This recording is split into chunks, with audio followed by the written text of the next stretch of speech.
Hi, everyone. Well, I am Britain's strictest headmistress, so I need us sitting up straight and all eyes on me.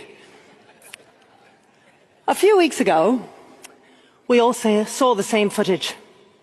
A young man called Henry Novak, barely out of childhood, handcuffed on the ground, begging the police for help.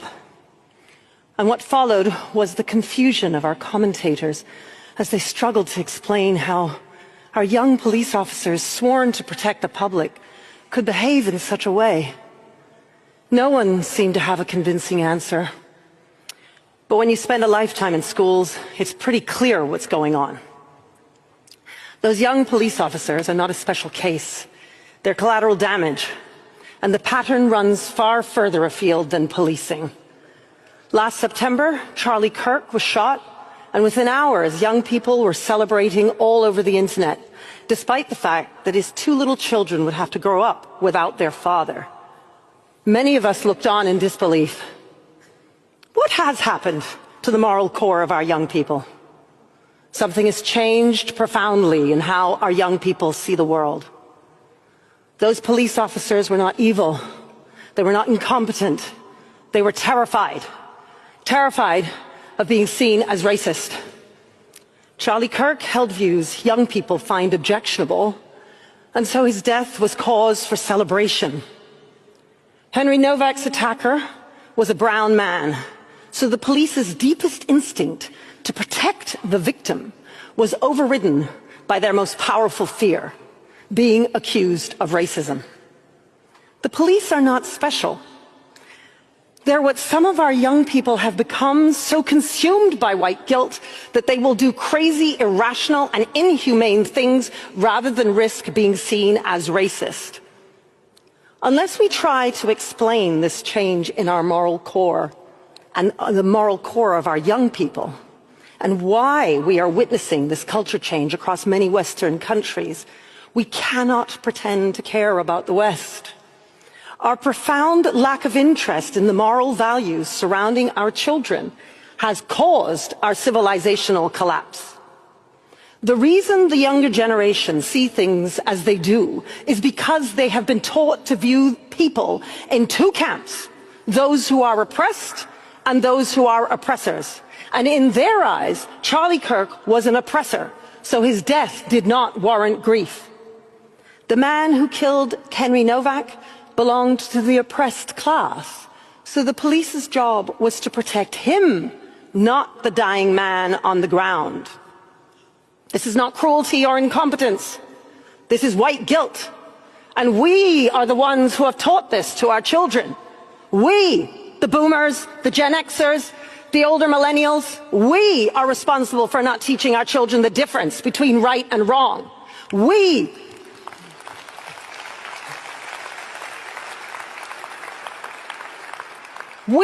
are the ones who immersed our children in a culture of victimhood, which is at odds with the culture of personal responsibility we all grew up in. A culture we very stupidly taken for granted. As little as 40 or 50 years ago, the bedrock of traditional small c conservative values that built the West were commonplace in our schools and in our general culture. One of my teachers at my school always tells me about his grandfather, a man who, no matter how ill he was, never missed a single day at work, yet always had time to teach his grandson how to be a better version of himself. No quiet quitting for him.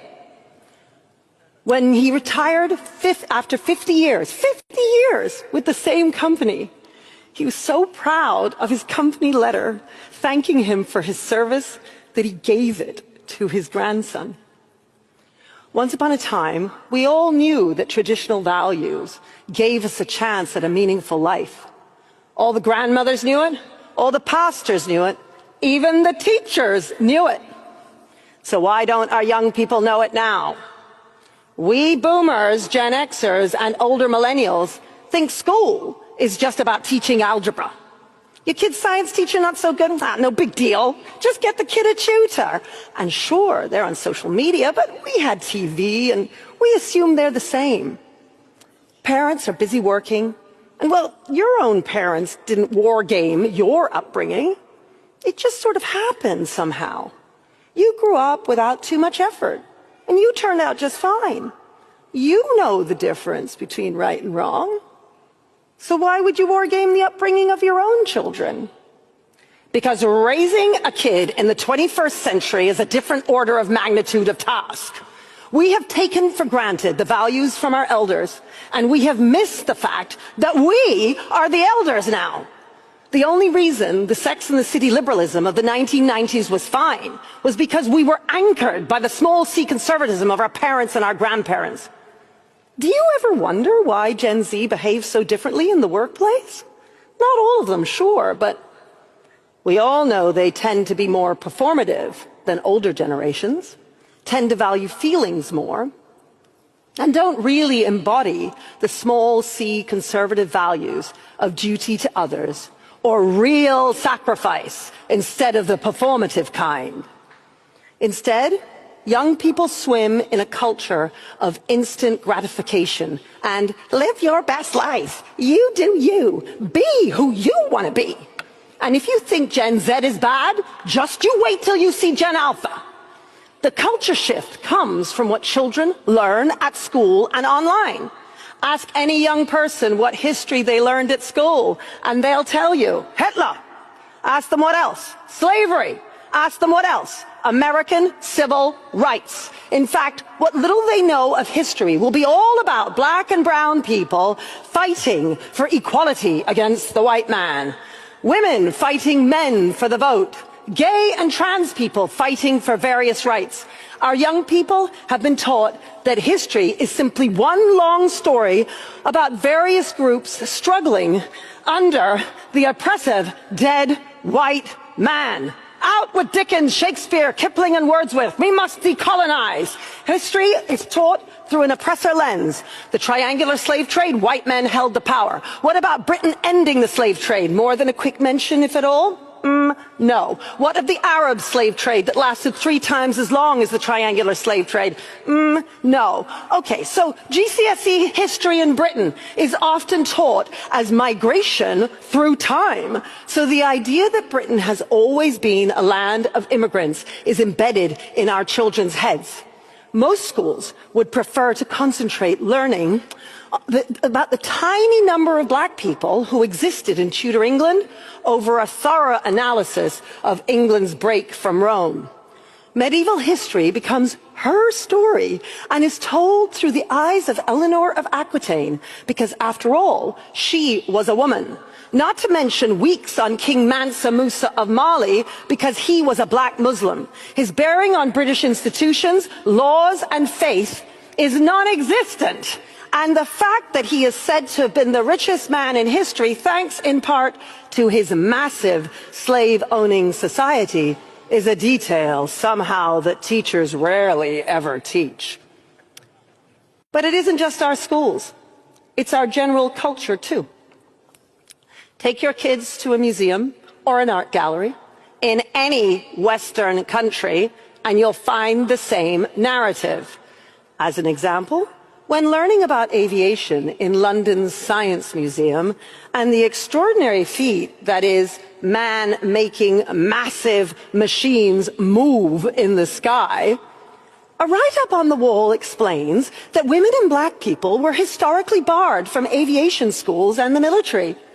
Similarly, James Watt, the man who invented the steam engine and is considered the founder of the Industrial Revolution, has a write-up on the wall explaining that his early career involved slave trafficking with a bonus analysis of the whole of Britain's complicity in the slave trade.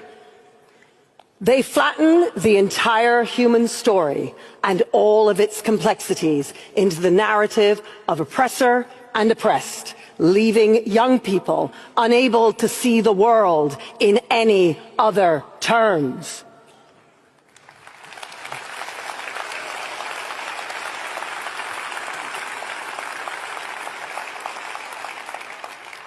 How can children feel that they belong to their country when they are immersed in an educational culture that teaches that their country is merely an evil oppressor? Children are the future. And yet we are teaching them to have contempt for their elders, whose oppressive world needs overthrowing by a new world of young, arrogant anti-racists who know better than we do. We older Westerners are cutting off the branches upon which we sit because of the guilt some of us feel for being white and privileged.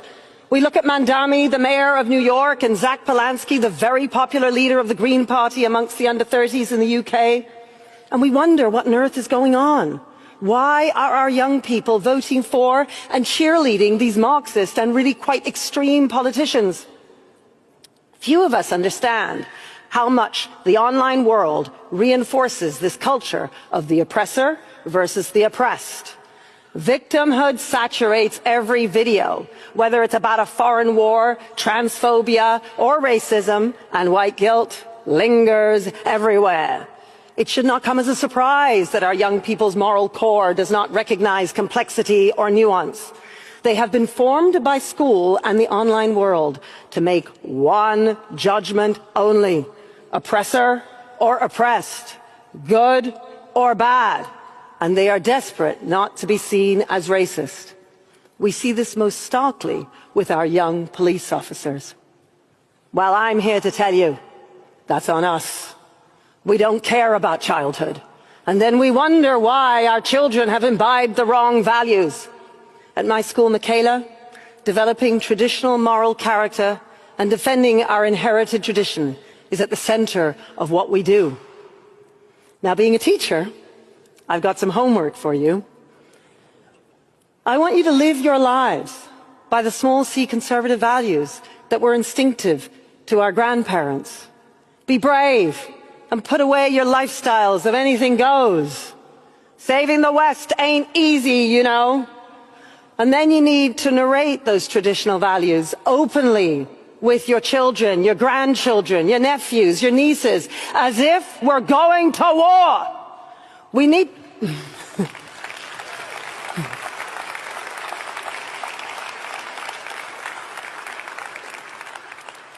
We need to inoculate our children against the seductive ideas of victimhood and hold them to account so that they can see that they are morally responsible beings with agency, whatever their race, whatever their religion. So yes, Henry Novak's police officers were trained with the wrong priorities, but that training was only fuel on a fire that has been burning their whole entire lives. A young man lay dying on the ground, and their most powerful instinct was not to help him, but to manage their own terror of being seen as racist. This is not a policing failure. This is a civilizational failure, and it belongs to us because of what we have done and are doing to our children.